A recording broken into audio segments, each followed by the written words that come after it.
তাদেরকে আমি যদি বলি দুআয়ে কুনুত কে জানে, অনেকেই বলতে পারেন আল্লাহুম্মা হদিনি ফিমান হাদাইতা ওয়া আফিনি ফিমান আফাইতা, যে দোয়াটা দুআয়ে কুনুত। আমি একসময় ধরছিলাম, এক মসজিদে আমি ধরছিলাম আল্লাহুম্মা ইন্নী নাস্তাইনুকা, অনেকের মুখস্থ আছে, কিন্তু আল্লাহুম্মা হদিনি ফিমান হাদাইতা একজন ব্যক্তি হাত তুলতে পারে, প্রায় 200 জনের অধিক লোক।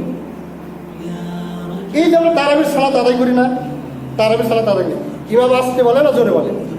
জোরে বলে। আল্লাহুম্মা হদিনি ফিমান হাদাইতা যে দুআয়ে কুনুত রয়েছে, এটা তো তারাবির সাথে খাস নাকি? তারাবির বেতের সাথে খাস? আমার কথা বুঝতে পারেনি, ধরতে পারেন? বেদের সালাত কি শুধু তারাবিতেই লাগে না পরবর্তীতেও লাগে? সকল ক্ষেত্রে লাগে না?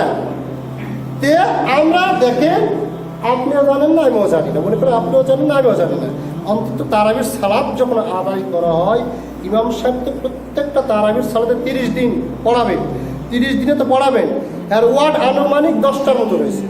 আল্লাহুম্মা হদিনি ফিমান হাদাইতা, এক তারাবি এতটুকু মুখস্থ করা যাবে না? ইমাম পড়তেছে, আপনি শুধু এতটুকু মুখস্থ করবেন আল্লাহুম্মা হদিনি ফিমান হাদাইতা, সারাদিন এটাই জিতলাম। তারপরের দিনে আবার বলবেন ওয়া আফিনি ফিমান আফাইতা ওয়া তাওয়াল্লানি ফিমান তাওয়াল্লাইতা, 10 দিনে মুখস্থ হয়ে যাবে। এবং শিখার আগ্রহই যে নেই আপনার, এটা যেমন লাগবে পরবর্তীতে হচ্ছে, এটা যে লাগবে এরকম শিখবে, শিখার আগ্রহী নেই। যদি আগ্রহে যদি থাকতো, প্রত্যেকটা নিয়ত তারাবির সালাতে কতবার সূরা ফাতিহা পাঠ করা, শুদ্ধভাবে পাঠ করা হচ্ছে, শুদ্ধভাবে।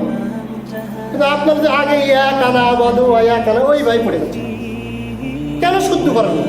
কখনো কোনো ইচ্ছাই থাকে না আপনার যে আমলগুলো আমাকে ঠিক করতে হবে, সূরাগুলো ঠিক করতে হবে,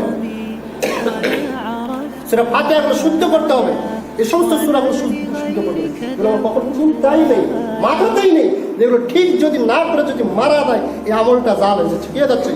জাল হয়ে যাচ্ছে, শুদ্ধ হচ্ছে না, সঠিক হচ্ছে না, ছিঁড়া ফাটা টাকা হয়ে যাচ্ছে। এটা নিয়ে আল্লাহ দেবেন কীভাবে? কখনো চিন্তা করা করি না।